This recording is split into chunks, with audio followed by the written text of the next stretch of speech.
السلام علیکم dear reader and listeners, Urdu novels library میں آپ کا ڈھیر سارا ویلکم۔ عشق رومان شاہ بائیسویا علی شاہ کی ایپیسوڈ نمبر 51 لے کر حاضر ہوئی ہوں۔ اگر آپ نے ابھی تک میرے اس چینل کو سبسکرائب نہیں کیا تو جلدی سے بھی سبسکرائب کر دیں، لائک اینڈ شیئر کریں اور اپنی رائے کامنٹ باکس میں لازمی دیں۔ چلیں ویڈیو کو سٹارٹ کرتے ہیں۔ تیرے بیچ دماغ ہے گائے؟ آئندہ ضرورت تو زیادہ استعمال نہ کریا کر، تو صرف اپنی صحت نو نقصان نہیں دیندی بلکہ میری زندگی نو بھی خطرے وچ پائی جاندی ہے، رومان شاہ نے سخت لہجے میں کہا۔ اس کے چہرے پر غصے کی سرخی نمایاں تھی۔ میرا پانسوں سے لبریز نظروں سے شاہ کے چہرے کو دیکھ رہی تھی۔ اس کے دل میں بدگمانی ابھی تک زندہ تھی کہ شاہ یہ سب غصے اور نفرت میں کہہ رہا ہے۔ محبت، مجھ پر غصہ مت کریں شاہ، میں جانتی ہوں کہ آپ مجھ سے نفرت کرنے لگے ہیں، مجھے معلوم ہے کہ اب میں آپ کے لائق نہیں رہی۔ میرب نے دھیرے دھیرے اپنے الفاظ ادا کیے، نظر جھکائے، مگر شاہ کے بازو اب بھی اس کے گرد مضبوطی سے لپٹے ہوئے تھے۔ اے میرے اللہ، تھوڑا جہا دماغ ہوندا تے قسم نال تو کمال دی چیز ہونا سی، بغیر دماغ کو کتے پاگل ہو گئی ہیں۔ مینو بھی پاگل کر دے رہا ہے، رومان شاہ غصے اور بے بسی کے میرے جلے جذبات کے ساتھ بولا۔ میرب نے شاہ کی پنجابی باتوں کو ٹھیک سے نہیں سمجھا، مگر جو تھوڑا بہت سمجھا اس پر جھنجلا کر بولی۔ آپ بھی اگر پنجابی نہ بولتے تو کمال کی چیز ہوتے، وہ اپنے سسکیوں کے درمیان جواب دے چکی تھی۔ میری پنجابی پر غصہ بعد میں نکال لینا، پہلے میرے سوالوں کا جواب دو۔ وہ واپس اپنے پوائنٹ پر آیا تھا۔ ویسے ہی جرات ہوئی جیسے آپ مجھے اس طرح کمرے میں پھینک کر چلے گئے۔ وہ آنکھوں میں آنکھیں ڈال کر روتے ہوئے بول رہی تھی۔ تم اپنی موٹی عقل میں کیا سوچ رہی تھی میرا؟ واضح الفاظوں میں بولو، یہ گھما پھرا کر نہ بات کرنے کا عادی ہوں اور نہ سننے کا، وہ سر لہجے میں بولا۔ اپنی بات کرنے کا انداز دیکھیں، کیا کبھی آپ مجھ سے ایسے بولتے ہیں جیسے بول رہے ہیں؟ وہ بچوں کی طرح سسک کر شاہ کے بولنے کے انداز پر پوائنٹ کر رہی تھی۔ تم نے یہ جو کارنامہ انجام دیا ہے اس کے بارے میں کوئی وضاحت نہیں دو گی؟ وہ کروٹ لیتے ہوئے تکیے پر اس کے نازک سے وجود کو پورے حق سے خود میں نیچے ہوئے سرد نظروں سے دیکھتے ہوئے بولا۔ شاہ کس کو پاگل بنا رہے ہیں، مجھے یا اپنے آپ کو؟ میرب کے رومان شاہ کو سرد نگاہوں سے دیکھتے ہوئے کہا۔ میں آپ کو آپ سے زیادہ جانتی ہوں، آپ میری چھوٹی سی خراش پر گھنٹوں میرے قریب بیٹھے رہتے ہیں، مجھے ہلکا سا بخار ہو جائے تو آپ ساری رات جاگتے ہیں، بچوں کی طرح میری دیکھ بھال کرتے ہیں، اور آج اتنا بڑا حادثہ ہو گیا، میں ہسپتال میں گئی، گھنٹے بے ہوش رہی، اور آپ مجھے گھر لاتے ہی روم میں اکیلا چھوڑ دیا، پلٹ کر میری خبر نہیں لی، اور آپ کو لگ رہا ہے کہ یہ سب کچھ معمولی ہے، نارمل ہے سب کچھ؟ پاگل مت بنائے شاہ، میں آپ جتنی سمجھدار نہیں ہوں مگر بیوقوف بھی نہیں جو آپ کے بدلے ہوئے رویے کو نہ سمجھ سکوں۔ ایک بار خود سے پوچھیں کتنے گھنٹے آپ کمرے سے باہر رہے، اس کام میں کیا مطلب نکالیں؟ آپ مطمئن کرنے کے بجائے خود کو مطمئن کریں کہ آپ کو اس بدنما داغ سے کوئی فرق نہیں پڑتا۔ میں نے تو ابھی اپنی صرف گردن سے اس داغ کو مٹایا ہے، آپ کی نظروں سے گر کر میں خود کو مٹا دوں گی۔ اس کی سسکیاں پورے کمرے میں درد کی لہر کی طرح پھیل گئی تھی، ہر سسکی کے ساتھ وہ اندر سے ٹوٹ رہی تھی۔ آپ کو مجھے بچانا نہیں چاہیے تھا، کیونکہ میرب آپ کی نظروں میں خود کو دیکھتی ہے۔ میرب آپ کی بغیر کچھ نہیں ہے۔ آپ نے میرب کو نظروں سے گرا دیا تو میرب ختم ہو گئی، تو پھر کیا کروں؟ میرے جینے کا کوئی مقصد ہے؟ نہیں، کوئی مقصد نہیں ہے، مجھے جینا ہی نہیں ہے۔ وہ پاگلوں کی طرح ہنس رہی تھی، کبھی رو رہی تھی اور بےتکی انداز میں اپنے ادھر ادھر گھما کر اپنے درد کو بیان کر رہی تھی۔ اس کی خوبصورت آنکھیں رونے کی شدت سے لال ہو رہی تھی، اور اس کی نظروں کے تیر رومان شاہ کے دل کو چھلنی کر رہے تھے۔ رومان شاہ تو اس کی آنکھوں میں ایک آنسو بھی برداشت نہیں کر سکتا تھا، اور میرب ہمیشہ کی طرح بے تحاشا رونے کی سے شاہ کو تکلیف میں مبتلا کر دیتی تھی۔ شش، خاموش ہو جاؤ، اس کے ہونٹوں پر سختی سے انگلی جمائے ہوئے تھا، سکتے ہوئے اس کا وجود ہی چھولے لے رہا تھا۔ جانے شاہ، تم اتنا خراب سوچ سکتی ہو، مجھے یقین نہیں ہو رہا تھا۔ اسے حیرت زدہ نظروں سے دیکھتے ہوئے اس کے خوبصورت چہرے کو ہاتھوں کے پیالے میں بھرے ہوئے دیکھے جا رہا تھا۔ اسے سچ میں یقین نہیں تھا کہ میرب اتنا کچھ سوچتی ہے۔ اس کا دل میرب کی باتیں سن کر تڑپ رہا تھا۔ اس نے ایسا تو نہ چاہا تھا کہ نہ سوچا تھا، مگر یہ سب کچھ ہو چکا تھا۔ اس کی جان اس کی تکلیف سے گزر رہی تھی۔ اگر میں غلط سوچ رہی ہوں تو جھٹلا دیجیے، وہ بے یقینی سے دیکھ رہی تھی۔ مطلب کہ تمہیں یقین نہیں ہے مجھ پر؟ آپ یقین دلائیں، میں یقین کر دوں گی۔ یقین دلاؤں؟ افسوس ہے کہ آج تمہیں مجھے یقین دلانے کے لیے میرے لفظوں کی ضرورت ہے۔ تم نے سوچا بھی کیسے کہ میں، کہتے ہوئے سر کو جھٹکتے ہوئے نچلے ہونٹ کے کنارے کو کاٹتے ہوئے اس جملے کو روک لیا جسے میرب دماغ میں سوچ رہے تھے۔ وہ کچھ سیکنڈ کے لیے خاموش ہو گیا، گہری سانس فضا میں چھوڑتے ہوئے ایک بار پھر سے نظر میرب کے چہرے پر مرکوز کی۔ وہ ٹکٹکی باندھے اپنے شاہ کی طرف دیکھ رہی تھی۔ وہ منتظر تھی وہ کیا کہنا چاہتا ہے؟ عجیب سی کشمکش میں تھی وہ، سوچ کر کہ وہ کیا کہے گا۔ خدا گواہ ہے کہ میرے دل نے ایک لمحے کے لیے بھی تمہارے بارے میں غلط نہیں سوچا۔ گہری سانس چھوڑتے ہوئے وہ مطمئن کرنے والے انداز میں بولا، تم میرے وجود کا حصہ ہو میری جان، میں تمہارے بارے میں کیسے غلط سوچ سکتا ہوں؟ وہ دیوانگی سے اس کے چہرے پر چہرہ جھکائے ہوئے گرم سانسوں سے کی سرگوشیوں میں بول رہا تھا، مخملی گالوں پر سخت داڑھی بھرے گال رگڑتے ہوئے اپنی محبت اور یقین کا احساس دلا رہا تھا۔ تو پھر آپ مجھ سے چھوڑ کر کیوں چلے گئے تھے؟ وہ سسکیوں میں گھٹتی ہوئی آواز میں پوچھ رہی تھی۔ پاگل لڑکی، اس لیے گیا تھا کہ میں اس خاموش دشمن تک پہنچ سکوں۔ میں جھوٹ نہیں بولوں گا، تم اچھی طرح سے جانتی ہو کہ رومانچا جھوٹ کا سہارا لینے والوں میں سے نہیں ہے۔ ہاں، میں یہ سب کچھ دیکھ کر نہ برداشت کر سکا اور نہ کر سکتا ہوں۔ اس وقت بھی تکلیف میں ہو۔ جو کچھ میری نظروں میں دیکھا وہ میرے لیے دیکھنا آسان نہیں تھا۔ میرے دل کی کیا حالت ہے کاش میں تمہیں بتا سکتا۔ میرا بس چلے تو میں اس شخص کو فوراً چھوٹ کر دوں۔ میں اسی کو ڈھونڈنے کی کوشش کر رہا تھا، اور تمہارے سامنے نہ آنے کا سبب یہ تھا کہ تم میرے چہرے پر غصہ دیکھ کر پریشان نہ ہو جاؤ، کیونکہ میں چاہ کر بھی خود کو نارمل نہیں کر پا رہا تھا۔ اپنے تاثرات دکھا کر میں تمہیں تکلیف دینا نہیں چاہتا تھا۔ وہ سرگوشیاں بکھیرتے خود میں چھپائے ہوئے گرم سانسوں کی مہک اس کی سانسوں میں الجھائے یقین کی داستان لکھ رہا تھا۔ تم نے اپنی جان لینے کی کوشش کی میرت، میں تمہیں معاف نہیں کروں گا۔ تمہاری جرات کیسے ہوئی خود پر حکومت جتانے کی؟ تم میری ہو، صرف میری، تم پر صرف میری من مرضیاں چل سکتی ہیں، تمہارا تم پر کوئی حق نہیں، سمجھی؟ وہ دیوانگی سے بولتے اسے اپنی محبت میں گم کر رہا تھا۔ شاہ، مجھے آپ کی محبت نہیں، آپ کا یقین چاہیے۔ آپ کی محبت ہمیشہ سے میری تھی اور میری ہے، اس بات پر مجھے شک نہیں ہے، اور جس بات پر تم شک کر رہی ہو اس پر بھی تمہیں شک نہیں ہونا چاہیے۔ اگر تم پر یقین ہے تو تم میری باہوں میں ہو، اگر یقین نہ ہوتا تو تمہیں میرے اتنے قریب ہونے کا حق نہیں تھا۔ اتنے سالوں میں تم نے رومان شاہ کو اتنا ہی سمجھا ہے؟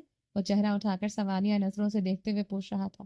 کبھی کبھی زندگی میں ایسا لمحہ آتا ہے جب وہ لوگ جنہیں ہم خود سے زیادہ سمجھتے ہیں وہی ہماری سمجھ سے عاری ہو جاتے ہیں۔ یہ لمحہ دل میں ایک انجانا درد اور بے چینی چھوڑ جاتا ہے، جب وہ لوگ جن کے لیے ہم اپنی دنیا کے سب راستے کھولیں وہ ہمیں اپنی حقیقت سے دور کر دیتے ہیں۔ میرب نہیں جان، شاہ۔ شاہ کی میرب کہنے پر وہ طنزیہ نظروں سے دیکھتے ہوئے طنزیہ انداز میں مسکراتے ہوئے اسے یاد دلائے کہ وہ اس جان شاہ ہے۔ پیار کرنے والوں کی ہر چھوٹی چیز سے فرق پڑتا ہے، یہ بات صرف عشق اور پیار کرنے والے ہی جان سکتے ہیں۔ پیار کے رنگ انوکھے ہیں، پیار کی زبان انوکھی ہے، اور پیار کرنے والوں کا درد بھی سب سے الگ ہوتا ہے جسے صرف وہی سمجھ سکتے ہیں۔ ایسے کیا دیکھ رہے ہیں؟ میرب نے حیرانی سے پوچھا۔ دیکھ رہا ہوں کتنی بدگمانی بھر لی ہے تم نے اپنے اندر، کہ میری محبت اتنی کمزور تھی کہ میری جان اتنی بدگمان ہو گئی کہ میری قربت میں میرے اتنے قریب ہوتے ہوئے بھی میری محبت کو محسوس نہیں کر پائی۔ رومان شاہ نے نرم لہجے میں کہا، شاہ کی محبت کا تو ہے ہی نہیں، نہ محبت پر تو یقین ہے مگر یقین پر یقین نہیں ہے، میرب ہنستے ہوئے کہہ رہی تھی۔ اس کی باتوں میں کچھ ایسا تھا جو رومان شاہ کے دل کو چیر رہا تھا۔ یقین کیسے آئے گا تمہیں؟ حکم کرو، تمہیں یقین دلانے کی خاطر کیا سولی پر لٹکا جاؤں؟ دے جان دے دوں، یا پھر اس گھٹیا انسان کو قبول کر لو جس نے یہ جرات کی کہ وہ میری بیوی، میری عزت کو داغدار کرنے کی کوشش کرے اور کہیں نہ کہیں وہ کامیاب بھی ہو جائے۔ قبول کر لو اسے، بے غیرت بن جاؤ، یہ چاہتی ہوں؟ وہ سرد لہجے میں بول رہا تھا۔ وہ میرب کو ایسے دیکھ رہا تھا جیسے آج سے پہلے اس نے کبھی نہیں دیکھا ہو۔ میرب طنزیہ ہنسی تھی رومان شاہ کے اس روپ کو دیکھ کر۔ یہ ہے اصلیت، یہ ہے اصل رومان شاہ ہے جو خود کو میرے شاہ کے لبادے میں چھپانے کی کوشش کر رہا ہے۔ شاہ، میں آپ کو جانتی ہوں، اس لیے مجھے دھوکہ دینے کی ضرورت نہیں ہے۔ وہ روتے ہوئے لفظوں کو چباتے ہوئے بول رہی تھی۔ اس کے آنسو شدت اختیار کر رہے تھے۔ آپ کی نظریں، آپ کی زبان، آپ کی دھڑکنیں، سب کچھ ہم وار ہو کر نہیں چل رہا۔ آپ خود کو جھوٹی تسلی نہ دیں، سچ کا سامنا کریں رومان شاہ، اور سچ یہی ہے کہ آپ کے اندر کا مرد مجھے قبول نہیں کر پا رہا۔ وہ اس کے سینے پر انگلی سے پوائنٹ کرتے ہوئے سسکیاں لے کر تڑپ کر بول رہی تھی، اور کہیں نہ کہیں میرب سچ کہہ رہی تھی۔ مجھے صرف شاہ کہہ کر بلاؤ، وہ سرد لہجے میں بولا۔ نہیں، آپ رومان شاہ ہو۔ میرب کا شاہ سچ بولنے کی ہمت رکھتا ہے جو کہ اس وقت آپ میں نہیں ہے۔ رومان شاہ نے اچانک جھٹکا لیا اور ایک لمحے کی خاموشی کے بعد وہ تیزی سے اٹھا۔ اس کی آنکھوں میں غصہ تھا اور اس کا جسم تناؤ سے بھر گیا تھا۔ وہ میرب سے دور ہو گیا جیسے اس کے اندر کوئی طاقت اس کے قدموں کو کھینچ رہی ہو۔ وہ بلینکٹ سے نکل کر تیزی سے ونڈو کے پاس پہنچا جیسے وہ اپنی بے بسی کو دبانے کی کوشش کر رہا ہو۔ اس کا جسم لرز رہا تھا اور اس کے ہاتھ ونڈو کے